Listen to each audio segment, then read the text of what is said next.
Para poder hablar sobre la Revolución Mexicana, antes se tiene que dar un pequeño contexto sobre lo que pasó antes, que pues sí es una etapa muy grande todo lo que pasó antes, o sea, son como muchos acontecimientos, porque pues es todo lo que pasó con Porfirio Díaz, o sea, el porfiriato, y pues ya este tema ya se vivió, entonces se sabe como todo lo que pasó en esto y que bueno, Díaz no fue, digamos, el peor presidente que hemos tenido, pero pues tampoco ha sido el mejor. Así que, y debido a esto, a cómo era Porfirio y cómo fue su mandato, por así decirlo, los 30 años, todo eso, todo lo que pasó, fue que pasó las causas que llevaron hacia la Revolución Mexicana.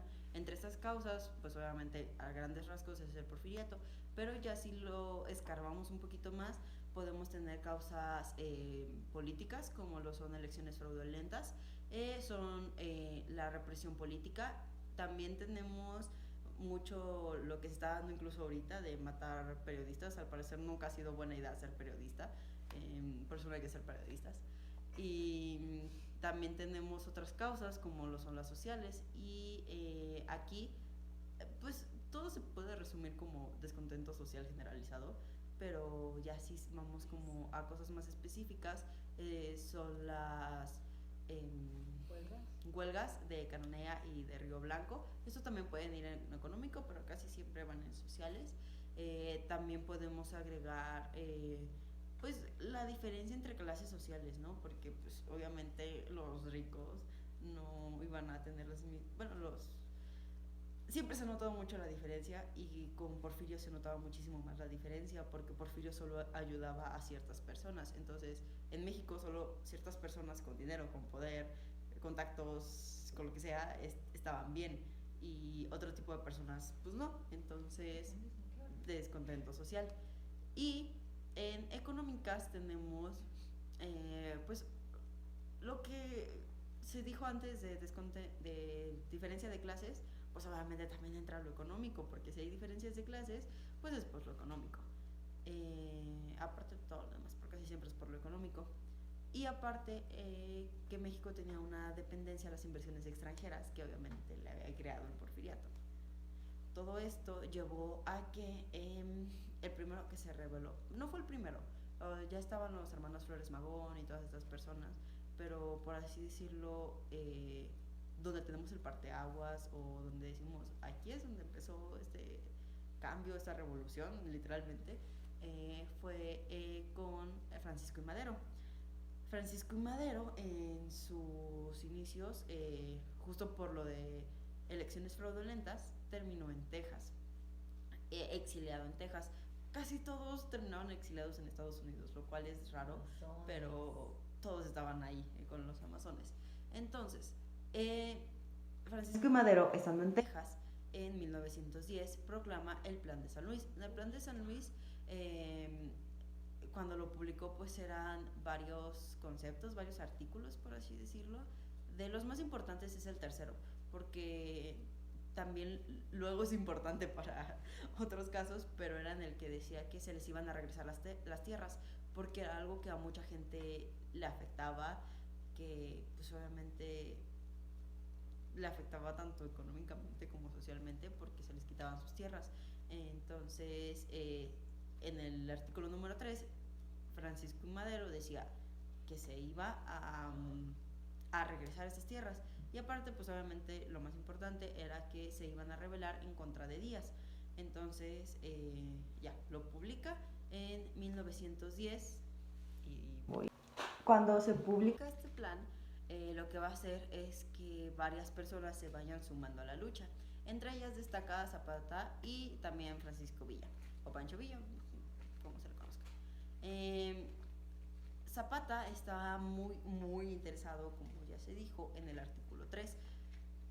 A mi opinión, estaba interesado por traumas infantiles, ya que su familia también había perdido tierras y todo ese tipo de cosas, justo por esto, porque se les quitaban, entonces se le habían quitado a su familia, y él con la promesa de que se les regresarían, pues obviamente estaba muy interesado en esto, fue como, sí, vamos, o sea, era lo que él quería. y se sumó a la lucha junto con otros revolucionarios contra Porfirio Díaz.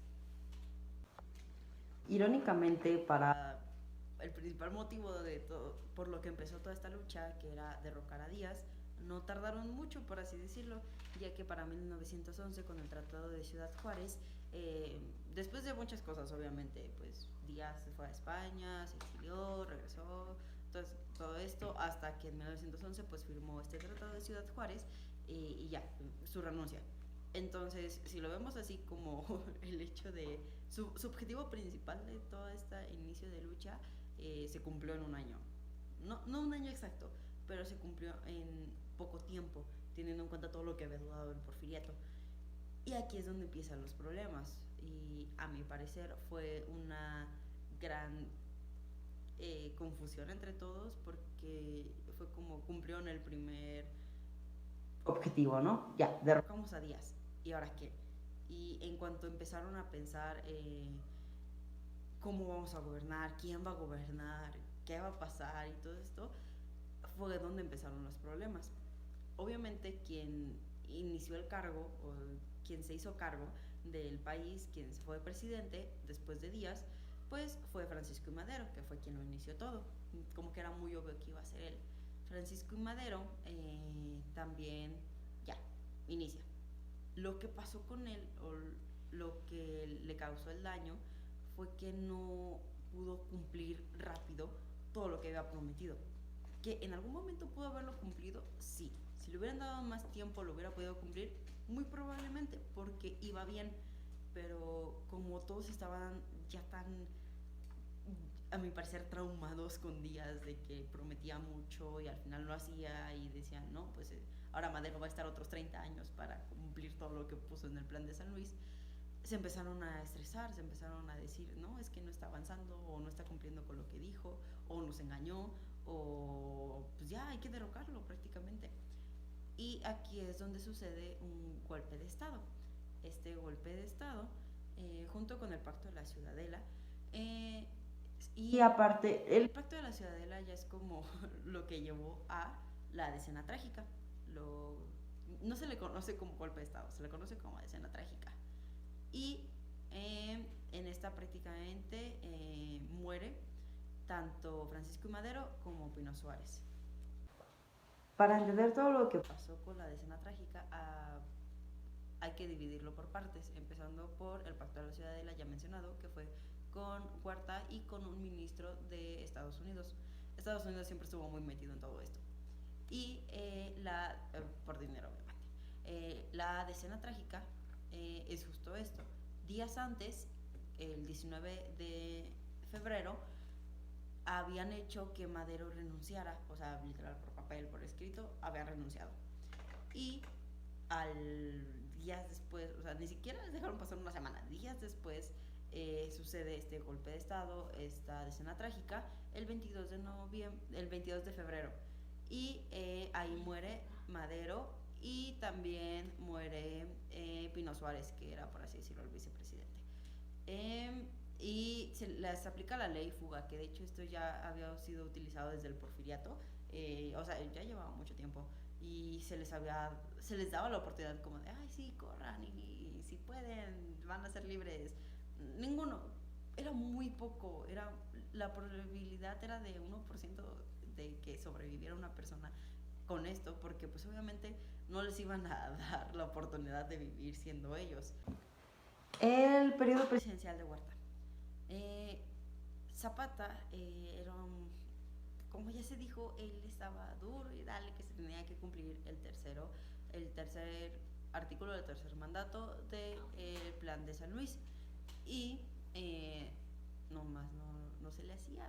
Ninguno de los presidentes hasta el momento lo habían cumplido. Tanto Francisco I. Madero, que fue por lo que se hizo el plan de Ayala, o sea, literalmente fue esto. Zapata con el plan de Ayala le estaba casi reclamando a Madero de, hey, pues no estás cumpliendo con lo que tú prometiste. Y ya, Decena Trágica. Ahora, con Huerta sucedió no lo mismo, pero otra vez no se estaba cumpliendo este mandato. Total, a Zapata nunca se le daba que lo cumplieran. Y Huerta tampoco se veía muy... O sea, tal vez Madero lo hubiera cumplido con el tiempo adecuado. Pero Huerta sí no se veía muy interesado en esto porque él era más un político militar. Entonces él estaba más interesado como en ejército, en una dictadura militar casi. De hecho. Como ya se dijo, esta revolución, este cambio, todo fue un todos contra todos porque ya no sabían ni qué propósito iban. Después de su primer propósito, después de haberlo cumplido, ya no supieron qué hacer. Entonces entró Madero, quitaron a Madero. Entró Huerta y van a quitar a Huerta. Y aquí es donde entra un nuevo personaje que es Carranza. Carranza hizo el Plan de Guadalupe. El Plan de Guadalupe era para desconocer a Huerta, obviamente. Se desconocían entre todos. Literalmente los planes son para desconocerse entre todos. Este plan, el Plan de Guadalupe, por Carranza, no solo era... Su principal motivo era desconocer, obviamente. Pero también aquí es donde nacen dos bandos, de los que ya había muchos, pero ahora nacen dos más. Y son los convencionalistas y los constitucionalistas. Sus nombres los explican bastante bien, pero igual los voy a explicar. Los convencionalistas era una convención, era más como por un cambio rápido. Era más un vamos a juntarnos entre todos, decidimos rápido y ya. Y obviamente el que estaba, de los principales que estaban con los convencionalistas era Zapata, porque él, literalmente él solo era devuélveme mis tierras y yo ya soy feliz. Entonces él quería una convención. Y luego están los constitucionalistas, que como le dice su nombre, querían una constitución. Estos pues sí era más de vamos a hacer leyes, vamos a hacer esto, el otro, una constitución. Que como sabemos al final terminaron ganando los constitucionalistas porque tenemos la constitución de 1917, que es la que hasta el momento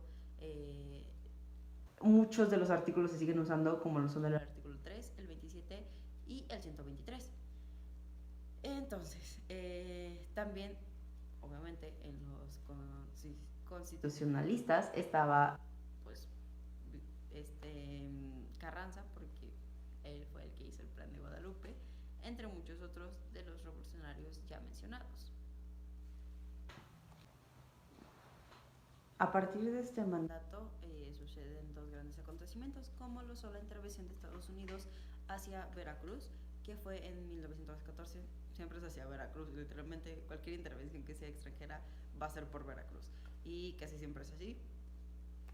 Hay que poner más resistencia en Veracruz, pero... Entonces no hay que dejar a los veracruzanos solos. Pero esta intervención de Estados Unidos en Veracruz se dio del 21 de abril de 1914 al 23 de noviembre de este mismo año. Y ese mismo año, en agosto, se dio los tratados de Teoyucán. A partir de el... verga. A partir del Tratado de Guadalupe. A partir del Plan de Guadalupe. Con el Plan de Guadalupe, estos tratados ya mencionados, prácticamente Huerta renuncia, adiós Huerta, y entra lo que se llamó la Convención de Aguascalientes, del 10 de octubre al 9 de noviembre de 1914.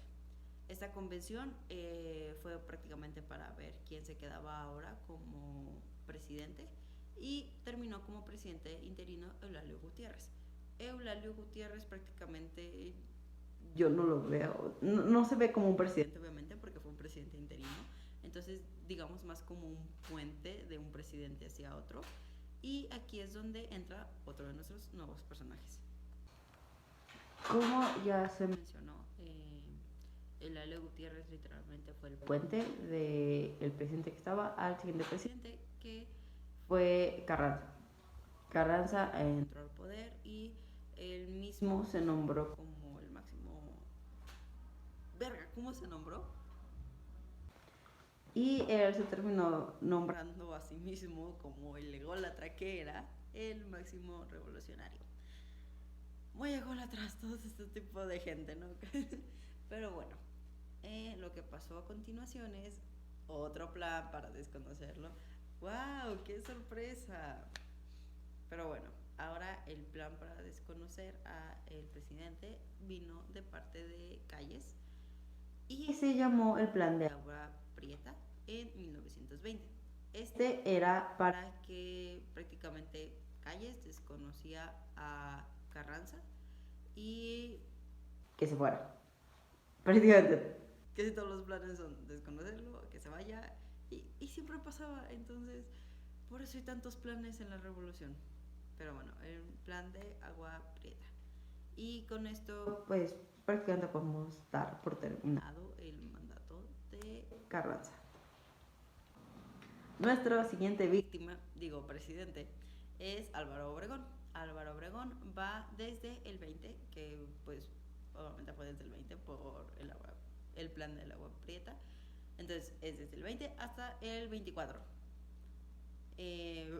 Wow, de los pocos que cumplen sus mandatos, por así decirlo. Esto era muy raro, o sea, literalmente México tuvo todos los presidentes que pudo haber tenido en muy poco tiempo. En 45 minutos un presidente, era interino, pero igual, 45 minutos. Pero bueno, quitando el tema, es Álvaro Obregón de 1920 a 1924. Luego, aquí es donde se va a cambiar una ley para, por así decirlo, reelección, pero no tan obvios como Díaz, sino que ahora era que tenías que pasar un mandato, por ejemplo. Ya pasó de 1920 a 1924. Ahora, Obregón no podría reelegirse para el mandato de 1924 a 1928, pero sí para el mandato de 1928 a 1936. Prácticamente era eso. Bueno, no era hasta el 36, pero se entendió. Y eso fue lo que pasó. Entonces, de 1920 a 1924 fue Obregón. Y de 1924 a 1928 es cuando entra Calles. Y aquí pasan muchas cosas. Realmente pasan muchas cosas. Porque empieza la ley Calles, que fue de la causa más grande, la principal causa, literalmente casi la única causa por la que empezó la guerra cristera. Y de hecho eso fue por un malentendido. O sea, creo que la Revolución Mexicana se puede resumir en la palabra malentendido. Todo fue un malentendido entre todos hicieron bolas. Y eso fue un malentendido de la ley, porque la ley prácticamente decía que la iglesia no podía tener propiedades, que esto ya se había hecho desde mucho antes. La política y la iglesia siempre estuvieron separados, juntos otra vez, juntos seguían, y ya la iglesia tenía mucho poder y luego le quitaban todo el poder a la iglesia y luego se lo regresaban y otra vez, por así decirlo, se lo iban a quitar. Pero hubo este malentendido, entendieron de, no quieren que haya misas y guerra cristera, donde murieron más de aproximadamente, más, obviamente no se tiene un número exacto, pero 900,000 personas. Entonces, ponemos pausa a este tema y vamos a Álvaro Obregón. Álvaro Obregón, como ya dijimos, se iba a reelegir para el periodo que iniciaba en 1928. Lamentablemente, de hecho ya había ganado prácticamente las elecciones, pero fue asesinado enfrente del restaurante La Bombilla por José León. José León era un fanático cristero, justamente por todo esto, ¿no? O sea, cristiano, que diga. Era un fanático cristiano, entonces se juntó prácticamente todo. Siempre la religión hace este tipo de cosas con sus más devotos, por así decirlo. Y Álvaro Obregón termina muerto de varios disparos, por así decir. Y no se puede reelegir. Y aquí es donde entra un magnífico periodo llamado Maximato. El Maximato. Ya es periodo post-revolucionario. Ya podemos decir, se acabó la revolución. Muchos dicen que ya se acabó en 1920. Entonces, ya es común, se acabó, ya déjenlo hasta ahí. Ya Calles, ya es post-revolucionario, ya todo esto es post-revolucionario. Entonces el Maximato es de lo más interesante que pasó, porque se puede decir que fue un gobierno títere, literalmente fue un gobierno títere. Entonces Calles fue el plan, fue la mente maestra de todo esto, y sus marionetas fueron 3, en la cual podemos destacar al primero, que fue Emilio. Emilio hizo dos grandes cosas. Entre la primera que hizo fue terminar con la guerra cristera, ya que eliminó la ley Calles, lo cual pues fue como, ok, si pueden hacer misas, vamos, si se puede, y ya, se terminó la guerra cristera. Y lo siguiente que hizo fue terminar las relaciones con la URSS. Y las otras dos marionetas en el orden en el que fueron, fue Pascual Ortiz Rubio y Abelardo L. Rodríguez. Y ya, con esto se terminan los gobiernos post-revolución, bueno, el maximato, porque fueron esas tres marionetas. Y también, revolución acabada, todo acabado. Y más que nada fue eso, fue un todos contra todos, nadie sabía realmente cuál era. Entonces era presidente que subía, presidente que hacían un plan para desconocer a ese presidente y lo que sigue. Eh, Aunque también podemos agradecerle obviamente las cosas buenas que dejó, como ya lo dije, la Constitución de 1917, que todavía se sigue utilizando, como lo son los artículos 327 y 123, aparte de muchísimas otras cosas, y por lo que pues en sí lucharon las personas, o sea, por algo estaban luchando y no simplemente, quiero pensar, no simplemente por la silla presidencial. Y después de un todos contra todos, después de un presidente que estaba presidente que quitamos y muchas matanzas, muchas traiciones, demasiadas traiciones como lo son, empezando por la escena trágica, ¿no? Empezamos mal, empezamos con unas traiciones ahí y siguieron durante toda la revolución y al final para dar otro, al final para llegar a un punto donde la política, donde la presidencia estuvo eh, por un gobierno títere. Pero bueno, también se le reconocen sus cosas buenas a la revolución. Y con esto espero no me haya hecho tantas bolas y se haya entendido el tema de la revolución. También es un tema muy extenso y podríamos, o sea, me concentré como en los presidentes, pero podríamos decir tanto toda la vida de Zapata, toda la vida de Villa, que son obviamente personajes súper importantes en la revolución, pero que no llegaron a la presidencia, entonces no los cuento como las etapas, pero siguen siendo de suma importancia y muchísimos otros. Y a la vez de tantos personajes y tantas traiciones y tanto todos contra todos, pues sí se termina confundiendo. Pero ojalá no se haya confundido ningún personaje y eso fue la revolución.